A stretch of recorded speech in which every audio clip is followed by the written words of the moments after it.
This is WAAY 31 Law Call.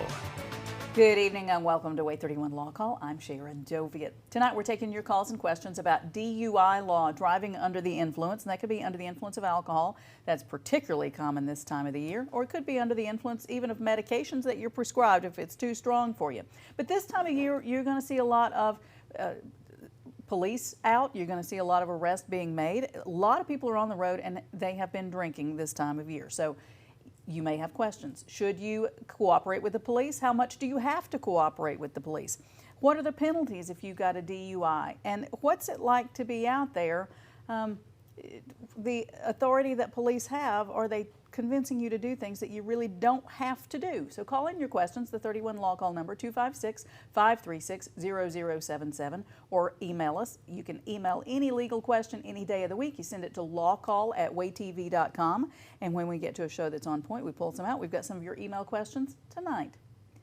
Getting us started tonight, we've got Heath Brooks from Timberlake and Lee. Good to have you here. Good to be here, yeah. Before we get started talking about DUI, we always like to give you a video that we've pulled from YouTube that's related to, you do personal injury cases. Right. We pulled this video, so take a look at this. A lot of things happening on the roads, and this is just, somebody's gonna make a lane change. Oh. Okay, in looking at that from a personal injury standpoint, what do you see in that? And I think it'll go again. What do you see in that that maybe tells you who's at fault or what the problem was? Well, the law in the state of Alabama and pretty much in any jurisdiction is that you can make a lane change when you can safely do so. And that means you can make a lane change so that other vehicles are not proceeding through that same lane that would cause an impact or cause damage to the vehicle or damage to the people. In this scenario, it looks like this fella who moved from left to right to left in front of this tractor trailer. The car. Okay. Yeah, the car probably shouldn't have been doing that. Okay. Now, as a tractor trailer driver, you have some responsibilities as a commercial driver too. Yeah. And you've got to be on the lookout for people doing that, making those kinds of lane changes. And if they do make that lane change, have the ability to make a reasonably safe stop so that you don't cause damage. Because the thing with a tractor trailer is that there's really only one chance. If you hit a car or another vehicle in a tractor trailer, you don't get a do-over for the most part. So these folks constantly have their head on a swivel. But that's one of those wrecks that certainly was preventable with somebody not making that kind of lane change. We've got with us, we're talking about DUI law tonight. We've got with us John Taylor, who is an attorney in Huntsville. He does all kinds of criminal cases, all kinds of cases, but he also does DUI defense. And not to say that you shouldn't cooperate with police officers, but we're going to talk about what are you obligated to do. John, we're glad to have you here tonight. Thank you for having me. When you're looking at that video, does it make you think, okay, those police officers are going to be out there and they may ask somebody from that wreck, yes, have you been drinking? Have you had a beer? Sure. And if you answer, yes, I had a beer, that may take things down a path you didn't intend. Well, a police officer, law enforcement in general, is entitled to do certain things when they come to an accident, which is to get your license, your insurance, and they're going to begin to do an investigation. It didn't look like there would be someone in that accident that was hurt, fortunately, but there could be. Yeah. And they need to do that investigation, and it's reasonable, and people should cooperate. And you see a lot of social media attorneys out there now that are giving people wrong information. They need to cooperate. People need to cooperate with law enforcement. A law enforcement officer has multiple jobs. Public safety is one of the primary jobs of a law enforcement officer. The caveat with that is that they also do criminal investigations, and so as part of their public safety function, if they see that there's a criminal activity, they are also authorized then to proceed down that road. So if you're speaking to a police officer, someone needs to be measured in what they're giving the police officer what they're entitled to, and no more. Okay. And people get intimidated, and they think they've got to Yes. tell everything and do everything. And then to put that a little further, we're in a wreck involving a commercial vehicle, a tractor trailer. So tractor trailer drivers have a different set of laws that they have to follow, a federal law. So when you get into a wreck as a tractor trailer driver, police officers have to gather even more information. They have to take information about your DOT number.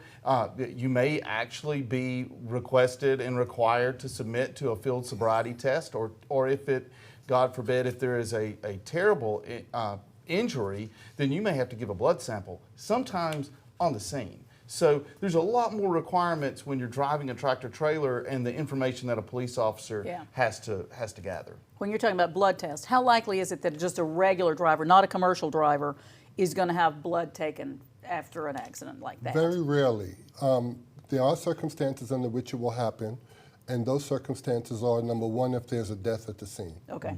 They're going to require. And the police officer is able to get a magistrate to issue a warrant. If the person doesn't submit to it, then the police officer can go to a magistrate or a judge and get a warrant to order a blood sample be given. At the same time, sometimes it's in the person's interest to request a blood test if they know that they haven't been drinking, and the police officer is maybe a little bit aggressive and has reason to believe that they were, or some suspicion to believe that this person was drinking, and the person knew that they were not. Ask for a blood test. Protect yourself. Protect yourself. We've got callers waiting. We've got James on the line with a question from Florence. Hi, James. Thanks for calling. What's your question tonight? Yes. I had a question. I take Klonopin just for sleep medicine. Okay. I don't take it any other time but night. Okay. So let's just say I had taken my Klonopin at night and got involved in an accident, let's say at 12 noon the next day. Yep. Would that Klonopin still show in my system, or could I be liable? Yeah. So Klonopin changes the way you react to things, right? Yes, it does. Have you ever seen anybody charged for taking their medication and get charged with DUI? Absolutely. What happens? What would you advise him to be cautious about? Well, this gentleman has said that he was driving the next day. Yeah. So it should be out of his blood system at that point, because your kidneys, your whole blood system is constantly removing any chemical substance that's in your body. So him going out the next day, he should be okay. But if he were to take that medicine at night, let's say 11 o'clock, and then receive a call that a family member was sick and needed his attention, and he had to get in his car and go out, no. One of the things that has changed in DUI law in recent years, months, the horizontal gaze test is now admissible again in the trial. Now, what is that, and what do you think about that? Well, it became admissible. Law enforcement has been using that on the side of the road for quite a few years. What is it? What are they doing? What it is that they're looking to see the police officer will ask the person to look from left to right, and the officer is looking for smooth movement of the eye as it's tracking from left to right. And when the eye doesn't track smoothly, at around 40%, then the officer uses that as an indicator of there possibly being a controlled substance of some kind, whether it's alcohol or whether it's drugs. It is admissible now. It's one of the three tests, the eye test, the HGN test, the walk and turn, and the one-legged stance, and those are what's happening. But this particular test is predicated on the functioning or the good performance of your eye. The problem is your eye performing well?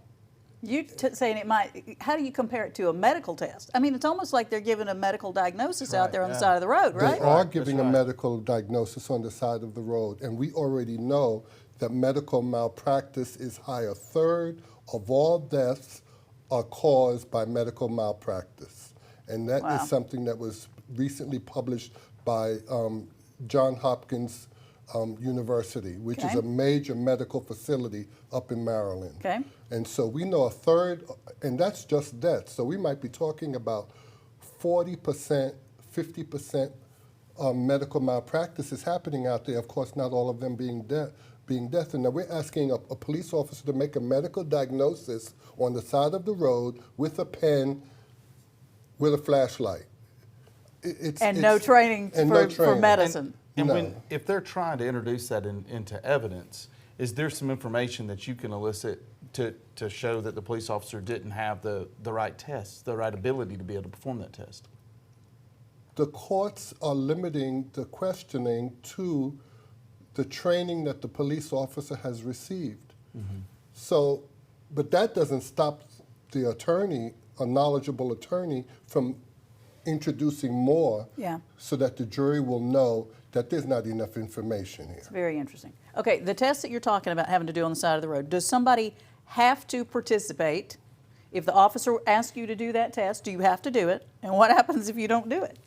Well, there's an implied consent that's when you get on the road, when you get a driver's license, the court's going to argue, the state's going to argue that there was an implied consent that you're going to submit to these tests.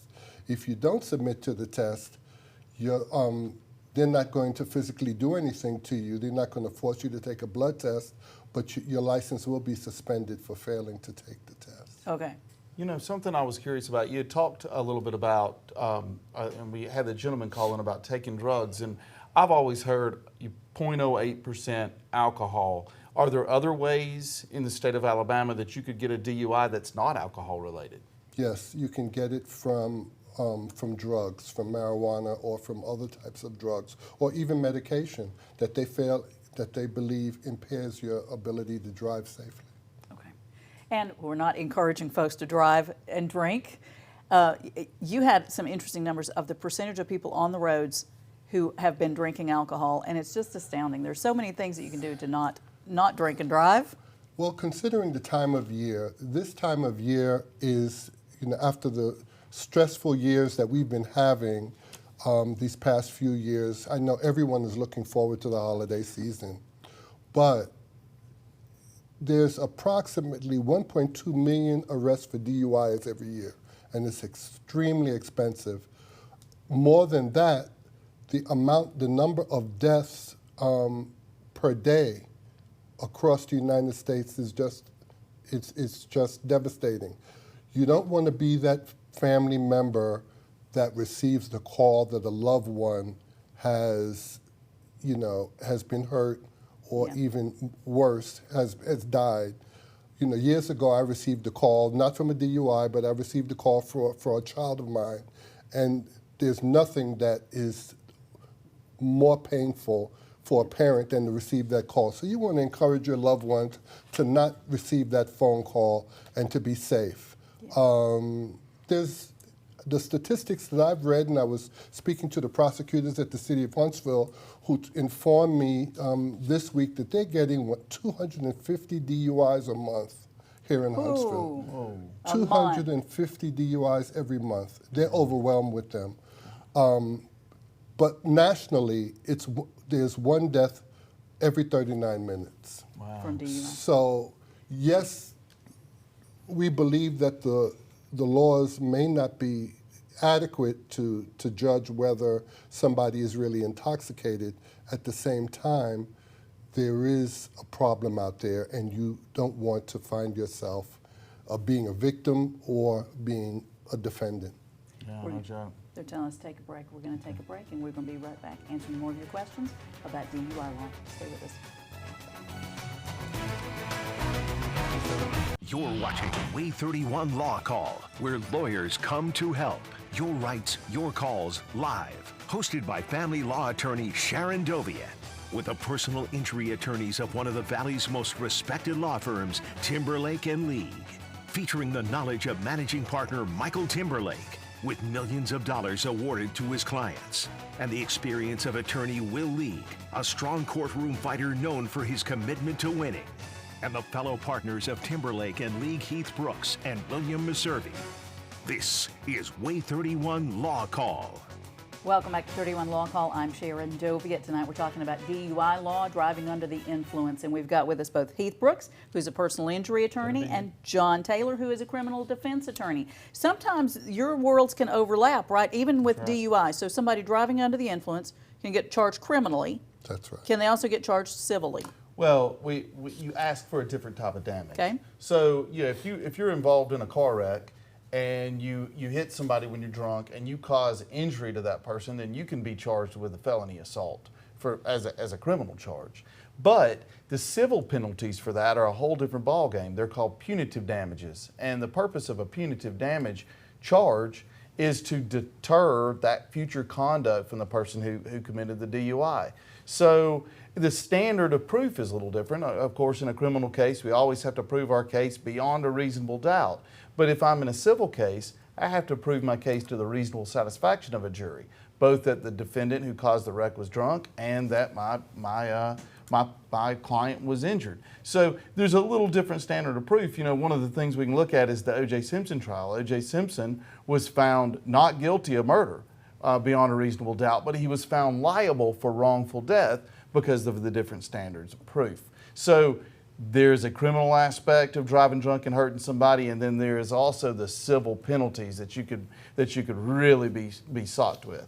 Before we get to the criminal penalties, we've got a caller waiting. Les is on the line with a question from Huntsville. Hi, Les. Thanks for calling. What's your question tonight? Hey, Les, just turn your TV down and just listen through your phone because there's going to be a delay otherwise. Thanks for calling. What's your question tonight? Yeah, my name is Les. Hello? Yes. Hey, Les, what's your question tonight? Yeah, I had a question about Parkinson's disease. Okay. Parkinson's I disease? have Parkinson's, and I wear a bracelet and I have a card, but it's not really what you would call officially from a doctor or something I was able to buy. But if I was, say, in an accident or something like that, Gotcha. and they maybe suspected that I was acting a little funny, Right. and wanted me to say the walk toe-to-toe and I can't do it, Yeah. what would happen in that case? John, what happens? A lot of us can't do that, depending on our shoes or anything else. That's right. I've had this case this year, earlier this year. Okay. What happened? Not with this gentleman, of Okay. course. It was an older gentleman, and he had Parkinson's. And what happens depending on the stage of Parkinson's you have, it causes the debilitation of your your nervous system, Okay. and you're not able to perform. Okay. And it's important to inform the officers who sometimes are not sensitive to it that you're not able to perform, because they can do a blood test and see that's another option. Or if you don't want to do the blood test for whatever reason, then you'll just have to wait until you get into court and let the information come out. We had to wait until we got into court. How did you bring it up? Did you have his doctor testify in some way? Well, we had medical records. Okay. And at some point, at some level with Parkinson's, it's not safe for anybody, for that person to be on the road. Okay. And this gentleman here would have to be aware and discuss with his doctor whether he should actually still be driving. Okay. Yeah, and we've had that kind of scenario too with people who have seizures, other medical conditions Yes. that prevent them from being able to safely drive. And there are some specific laws that deal with medical conditions and when you have to have a doctor indicating that you're safe to drive. So I think that would be one of those scenarios where, you know, if you've got advanced Parkinson's and you're no longer safely able to drive, that's one thing. Also, if you take medication for Parkinson's and that affects your ability to drive, Yes. you can be charged with a DUI. You can get into a wreck and be charged with a felony assault. So, there is certainly people with Parkinson's disease, many of which can safely drive an automobile, unless that may be you. But in the event that your doctor says you can't drive or your medications affect your ability to drive, that's when you may have an issue. Exactly. We got this email question from Ben. Ben said, can a police officer charge me with drunk driving even if he doesn't see me driving the car? John, can that happen? Yes, he can. How does that happen? That happens because the title of the law is attempts to explain to the public what it's covering. It's not just not drive, but it's to be in control of a vehicle. So that means that if you're sitting in the car sleeping and you're still in control of the vehicle and you're intoxicated, the police officer can legitimately, legally charge you with DUI. And you could be convicted. You can be convicted. What are the penalties? Like, what does it range from? It depends on if you've done this before, right? Yes, it depends on whether you've been previously convicted. Like Okay. for a first offense, which has the least penalty, the least amount of penalties assigned to it. It's a 90-day suspended license. Okay. The fines run from $600, and this is a sentencing range. The judge can say, I'll fine you a minimum of $600 all the way up to $2,100. And if you've done it a few times, it gets really serious. well, on the second offense, there's mandatory either jail time or community service. Okay. Third time, there's mandatory jail time. Okay, gotcha. And the Okay. fines increase exponentially. Okay. Okay, we got this email question from Stephen. Stephen says, if I throw a party at my house and one of my guests gets drunk and is in a wreck going home, could I face criminal charges? Well, if it's a minor that's at your house and you give a minor alcohol, then that's contributing to the delinquency of a minor, and yes, you could face some sort of criminal penalty. Okay. There's some civil situations that's kind of been knocked back by the court when you give somebody alcohol and you know that they shouldn't be driving or you shouldn't be giving them alcohol. Sure. The courts have kind of knocked that back a little bit about who is responsible, whether you would be responsible, because the courts presume that if I am of age, then I have to be responsible for my own actions. Okay. Now that's a little different if you're in a bar. And Okay, the like the bar gives you bartender. alcohol. Bartender. But a house party, the house party doctrine that has persisted for years in Alabama has taken some knocks by the courts lately. Okay. Let's talk a little bit about what the trials are like. So if you got charged with DUI, are you automatically going to get a jury trial, or are you going to be tried by a judge, or what does it depend on? When you receive your first DUI, you're going to be in front of a judge. It's not going to be in front of a jury. Okay. And that judge, if you decide to have a trial, that judge will make a decision on your guilt or innocence based on the evidence that's presented. Okay. Most of the police officers here in Huntsville do have body cams. Okay. And there's sometimes when the cams don't work well, but for the most part, they all have body cams. Okay. Or there's a dashboard camera inside the police car, and you can get the video, and you can have a good perspective on how well the person performed the field sobriety test right there. Gotcha. Is there always going to be body cam? Most of the time. Yeah. Let's take a break. Be right back answering more of your questions about DUI law. Stay with us.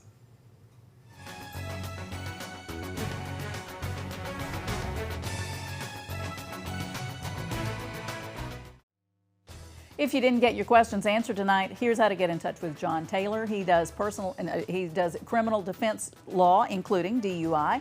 The number 539-8880. Also check out taylorlawfirm@gmail.com.